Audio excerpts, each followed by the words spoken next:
मुफ्ती साहब के YouTube channels को सब्सक्राइब कीजिए। आस्क मुफ्ती तारिक मसूद। बिस्मिल्लाहिर्रहमानिर्रहीम। हामिद मीर सखर से पूछते हैं, चोर पकड़ने के लिए आमिल से रुजू करना, क्या चोर को ढूंढने के लिए कुत्ते मंगवाना या आमिल के पास जाना कैसा है? आपने आमिल और कुत्ते का साथ साथ जिक्र किया, बड़ी खुशी हुई सुन के। देखें, चोर को पकड़ने के लिए कुत्तों से मदद ली जा सकती है।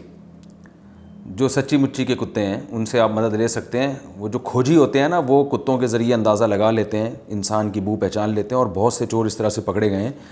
लेकिन आमिल से कुछ नहीं चोरों का पता चलता। इससे अपनी वक्त को बर्बाद करने वाली बात है। और आमिल अगर गैब की बातें करना शुरू कर दे तो वो फिर इल्म गैब का दावे में भी आ जाएगा। और रसूलुल्लाह सल्लल्लाहु अलैहि वसल्लम ने फरमाया कि 40 दिन तक नमाज़ कबूल नहीं होती जो किसी नजूमी या काहिन के पास जाए। तो ज़ाहिर गैब की ख़बर पूछने के लिए जाएगा ना।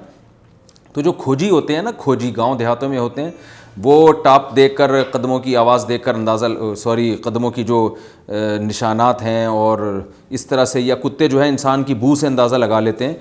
लेकिन आमिलों से कोई फ़ायदा नहीं होगा, अपने टाइम वेस्टिंग वाली बात है, और अक़ीदे और नज़रियात भी ख़राब हो जाएंगे इससे आपके। आमिलों को पकड़वाया करें कुत्तों के ज़रिए, ये बहुत ज़रूरी है।